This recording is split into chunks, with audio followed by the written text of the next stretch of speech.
Hi everyone, আপনারা আশা করি সবাই ভালো আছে, আমিও ভালো আছি। তো এটি আমার হচ্ছে একটি নতুন চ্যানেল। আমি গতকাল চ্যানেলটি খুলেছি।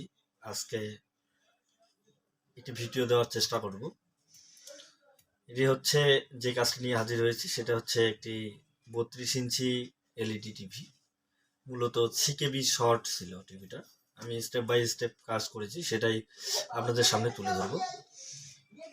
তো আপনাদের কাছে একটা রিকোয়েস্ট, সেটা হচ্ছে আমার এই চ্যানেলের ভিডিওগুলো যদি আপনাদের ভালো লাগে, লাইক কমেন্ট শেয়ার করে পাশে থাকবেন, তাহলে আমার মনে আনন্দ জাগবে।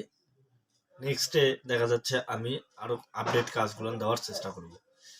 তো চলেন বেশি কথা না বাড়িয়ে কাজে চলে যাই। আরেকটি কথা না বললেই নয়, সেটা হচ্ছে আমাদের ভিডিওগুলো যদি আপনাদের ভালো লেগে থাকে, আপনারা উপকৃত হয়ে থাকেন, তাহলে অবশ্যই সাবস্ক্রাইব করে বেল আইকন বাটনটি অন করে রাখবেন। পরবর্তীতে নতুন ভিডিও আসলে আপনারা সবার আগে পেয়ে যাবেন। দেখতে পাচ্ছেন সমস্যাটি, স্ক্রিনটি 30 সেকেন্ড 20 সেকেন্ড পর পর লাফালাফি করতেছে। আমরা প্রথমে এইখানে কিছু রেজিস্ট্যান্সের কাজ করেছি।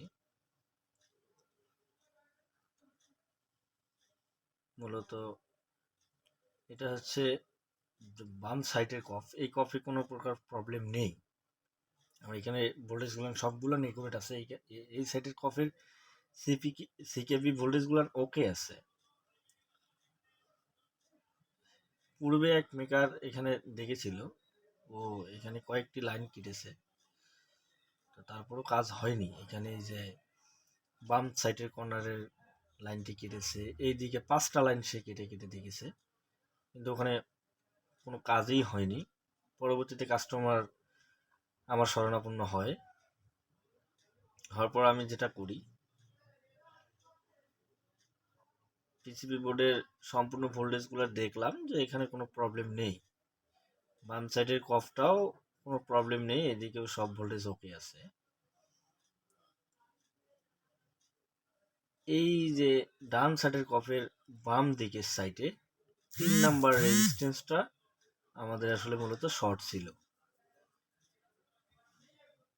এটাই আসলে মূলত প্রবলেম।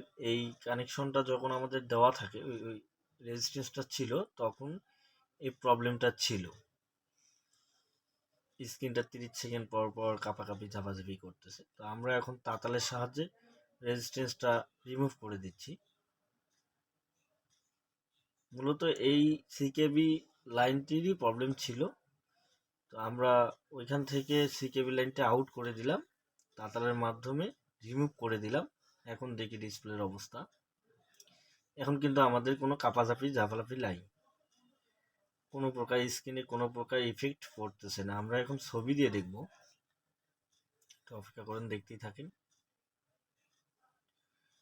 মূলত সিকেবি লাইনগুলা যখনই কোনো না কোনো ভোল্টেজের সাথে শর্ট হয়, তখনই কিন্তু এই ধরনের প্রবলেম হয়। দেখতে পাচ্ছেন ছবি একদম ক্লিয়ার, কোনো লাফালাফি নেই। দর্শক দেখলেন কিভাবে কাজটা করলাম। আসলে আমাদের ড্রাইভার কপ থেকে কিন্তু এই ধরনের প্রবলেমগুলো আসে, সিকেবি লাইনগুলো অনেক সময় শর্ট হয়।